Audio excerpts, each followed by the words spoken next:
என்ன சாமி கற்பூரத்தை பத்த வைக்காம யாரை தேடிட்டு இருக்கீங்க? என்னங்கய்யா சிகரெட்டை வாயில வச்சுட்டு போஸ்ட் கொடுக்குறீங்க?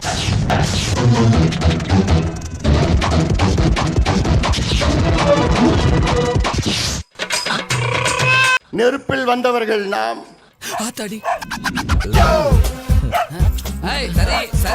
நெருப்பில் வந்தவர்கள் நாம்.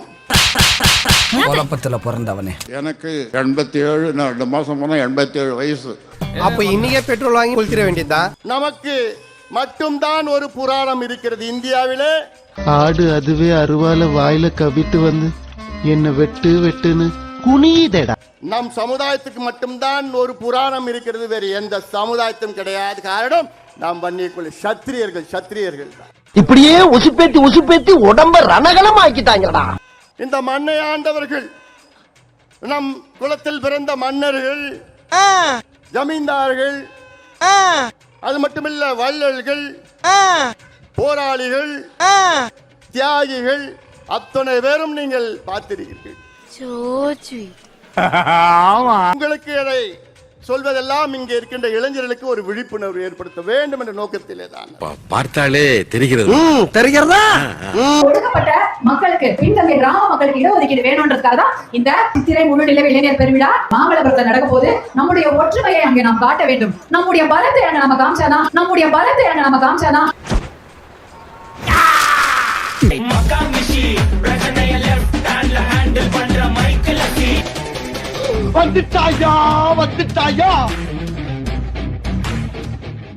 கணக்கெடுப்பு நடத்தாமல் வன்னியர்களுக்கு இடஒதுக்கீடு கொடுக்க முடியாது. அந்த கணக்கெடுப்பு மத்திய அரசு தான் எடுக்க வேண்டும் என்று ஒரு பொய்யான செய்தியை மீண்டும் மீண்டும் முதலமைச்சர் சட்டமன்றத்திலும் வெளியிட்டு பேசிக்கொண்டு, எவ்வளவு பெரிய துரோகம் இது. நீ ஏறி யார் ரகபில, அது நம்ம காலம் பாத்துக்கலாம். நீங்க 2 விஷயத்தை புரிஞ்சுக்கணும். முதல்ல திராவிட முன்னேற்ற கழகம் 2020-21 ஆட்சி வந்த உடனேயே தமிழகத்தினுடைய முதல்வர் முத்துவேல் கருணாநிதி ஸ்டாலின் தொடர்ச்சியா ஒரு விஷயத்தை வச்சார். சாதிவாரி கணக்கெடுப்பை மத்திய அரசு உடனடியாக நடத்த வேண்டும் அப்படின்னு சொன்னார். அப்ப இங்க இருந்த அதிமுகவினுடைய தலைவர் எடப்பாடி பழனிசாமியாக இருக்கட்டும், அல்லது பாஜகவினுடைய தலைவர் அப்போதைய தலைவர் அண்ணாமலை ஆகட்டும், அல்லது யாரெல்லாம் பேசினார்களோ அவர்கள் எல்லாம் சொன்னது ஒன்றே ஒன்றுதான், தமிழக அரசு சாதிவாரி கணக்கெடுப்பு நடத்த வேண்டும் என்று.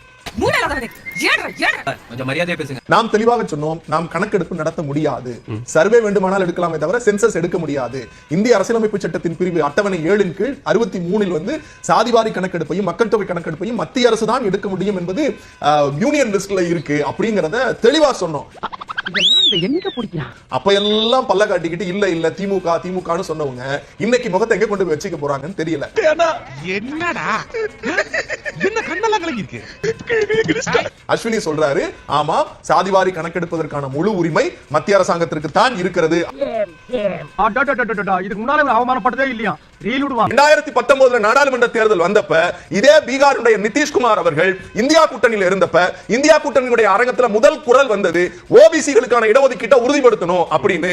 திராவிட முன்னேற்ற கழகத்தின் தலைவர் நிதிஷ்குமார், ராகுல் காந்தி 3 பேர் தீர்மானம் போட்டாங்க. வாழ்த்துக்கள். அந்த தீர்மானத்தின் வழியாக இன்றைக்கு அவர்கள் சொல்றார்கள், நாங்க கணக்கெடுப்பு நடத்த போறோம். மத்திய அரசுக்கு தான் அந்த அதிகாரம் இருக்கிறது, மத்திய அரசு தான் எடுக்கணும் அப்படிங்கிறது தமிழ்நாடு சட்டமன்றத்தில் நிறைவேற்றப்பட்ட தீர்மானம் இல்லையா? நானா இருந்தா நாக்க புடிங்கி போட்டு செத்துருப்பேன். கர்நாடகாவோ தெலுங்கானாவோ அப்படி ஒரு சர்வே நடக்கும் போது மத்திய அரசு அந்த சர்வேவை ஏத்துக்குதா? இந்த விஷயத்தை போய் நான் வெளியே சொன்னா என் நிலைமை யோசிச்சு பாரா.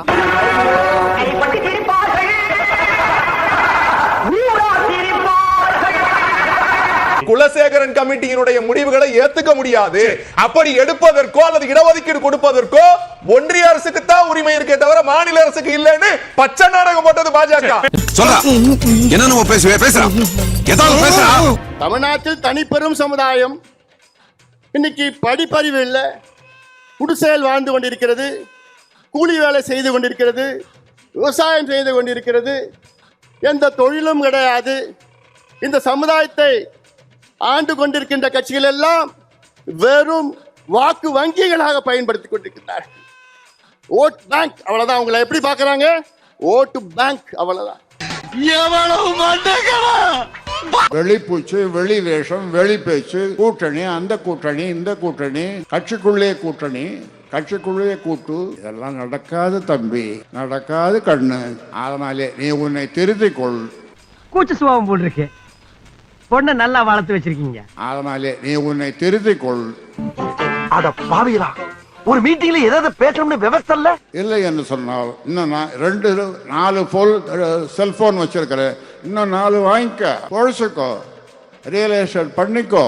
ஆனால் நீ இந்த கட்சியில பொறுப்பில் இருக்கவே முடியாது, நடக்காது கண்ணு. என் பக்கத்துல ஒருத்தன் தீஞ்சு போய் உட்காந்து வரான்டா.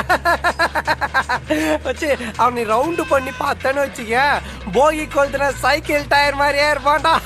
அது யாராக இருந்தாலும் சொல்லுகிறேன். ரொம்ப வாடுறானே. அதனாலே உங்களை நீங்கள் மாற்றிக்கொள்ளுங்கள். இல்லை, மாற்றுவதற்கு வருவான் இந்த ராமதாஸ் நியமிப்பான். நன்றாக ஞாபகம் வைத்துக் கொள்ளுங்கள். ஓஹோ, எனக்கு நிறைய வேலை இருக்குன்னு தெரிஞ்சுக்கிட்டு வலுக்கட்டாயமா உங்களுக்கு இனி ஏமாற்றும் வேலை நடக்காது, காக்கா பிடிக்கிற வேலை நடக்காது. நான் அந்த கோஷ்டி அப்பக்கம் போனேன், கிழக்கே போனேன், மேற்கே போனேன், வடக்கே போனேன், தெற்கே போனேன் என்று சொல்லி ஏமாற்ற முடியாது.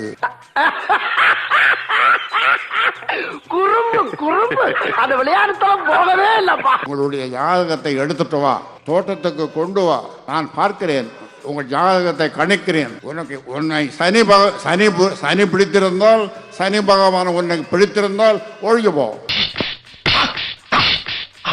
எத்தனை பேர் இளம் சிங்கங்கள் காத்து கொண்டிருக்கிறது உன்னுடைய பதவிக்கு. அந்த பதவிக்கு வருவதற்கு காத்து கொண்டிருக்கிறார்கள், உழைக்க காத்து கொண்டிருக்கிறார்கள், ஆட்சி அதிகாரத்திற்கு போக வேண்டும் என்று துடித்துக் கொண்டிருக்கிறார்கள். இந்த மாதிரி எல்லாம் பேச சொல்லி யாரா சொல்லி கொடுக்குறா? என் மூளைனே. ஆனால் நீயோ காலை வாரி கொண்டிருக்கிறாய். இது இனி நடக்காது, நடக்க விட மாட்டேன். எனக்கு 87, 2 மாசம் போனா 87 வயசு. அப்ப இன்னைக்கே பெட்ரோல் வாங்கி கொளுத்திர வேண்டியதா? கிழவன் வயசாயிடுங்களாம் சொல்லி எவனாவது சொல்லி ஏமாத்த பார்க்காதீங்க. என்னுடைய பலத்தை தெரிந்து கொள்ள வேண்டும் என்று சொன்னால் வந்து என் கையை பிடிச்சப்பார். ஆளை பார்த்தா டம்மி பீஸா இருக்க, பயங்கரமான ஆளா இருக்கேடா. ஒடுக்கப்பட்ட மக்களுக்கு, பின்தங்கிய கிராம மக்களுக்கு இடஒதுக்கீடு வேணும்ன்றதுக்காக தான் இந்த சித்திரை முழு நிலவு இளைஞர் பெருவிழா மாமல்லபுரத்துல நடக்க போகுது. ஏய், என்கிட்டயே கதை விடாத. அப்ப நீங்க எல்லாம் வரணும். எதுக்கு உன காரி துப்புறதுக்கா? பிள்ளைகளின் வருங்காலத்திற்காக. நம்ம குழந்தைங்களுக்கு நாளைக்கு படிப்பு வேணும், நம் பிள்ளைகளுக்கு நாளைக்கு எதிர்காலத்திற்கு அவங்களுக்கு வேலை வேணும்னா நம்ம எல்லாம் வரணும். நான் உன்னை இப்ப தூக்கி போட்டு மிதிக்க போறேன். நம்முடைய ஒற்றுமையை அங்கே நாம் காட்ட வேண்டும், நம்முடைய பலத்தை அங்க நம்ம காமிச்சாதான்.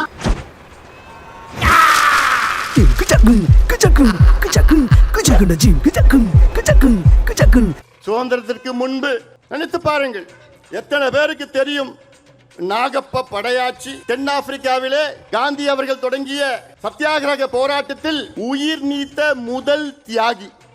இதெல்லாம் நீ ஒருவேளை சோத்துக்காக பில்டப் பண்ணலன்னு எனக்கு எப்படி தெரியும்? இல்ல எப்படி நம்புறது? இந்திய விடுதலை சத்தியாகிரக போராட்டம் அடித்தளம்.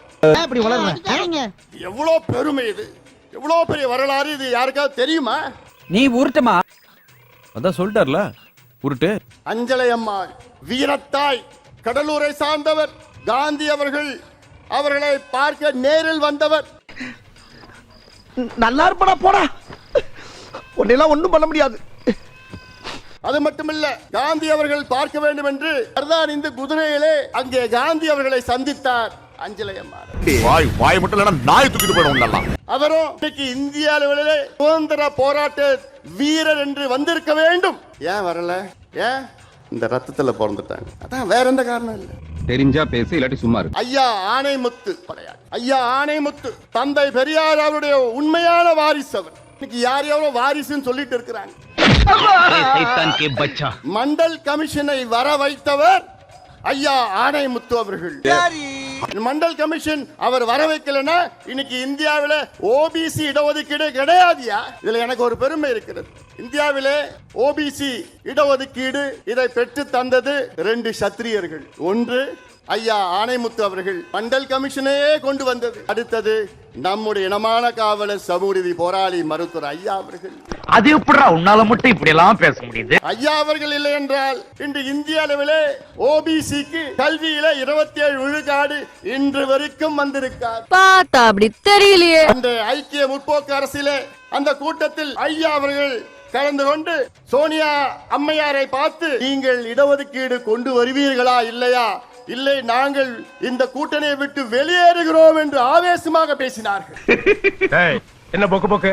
எதிர்கட்சியார் என்ன நினைப்பா? சோனியா காந்தி அம்மையார் அவர்கள் ஐயாவை பார்த்து, டாக்டர் கூல் டவுன் பண்ணுங்க, அமைதியா நம்ம பேசிக்கலாம்.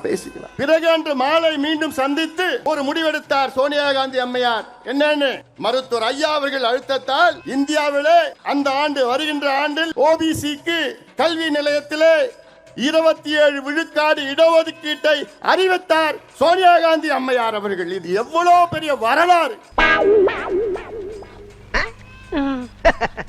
இத சொன்னா நம்மள பைத்தியக்காரன்னு சொல்றாங்க. 1957 திமுக போட்டியிட்ட முதல் தேர்தல். அந்த தேர்தலில் திமுக 15 தொகுதிகளில் வெற்றி பெற்றது. அதில் 14 தொகுதிகள் வன்னியர் வாழ்கின்ற பகுதி. நான் கேக்குற கேள்விக்கு நீ பதில் சொல்றா. நாய்க்கு வலை போட்டா வலைக்குள்ள என்ன இருக்கும்? நாய் இருக்கும். இல்ல நீ இருப்ப. கடந்த ஆட்சியாளரிடம் மன்றாடி போராடி அழுத்தம் கொடுத்து வன்னியர்களுக்கு 10.5 விழுக்காடு இடஒதுக்கீடு பெற்று தந்தார்கள். இவனுக்கு முகரக்கட்டையெல்லாம் பார்த்தாக்க அவ்வளவு நல்லவனுங்க மாதிரி தெரியலையடா. லைக் பண்ணுங்க, ஷேர் பண்ணுங்க, சப்ஸ்கிரைப் பண்ணுங்க. மறக்காம கீழே இருக்கிற பெல்ல ஒரு தட்டு தட்டுங்க.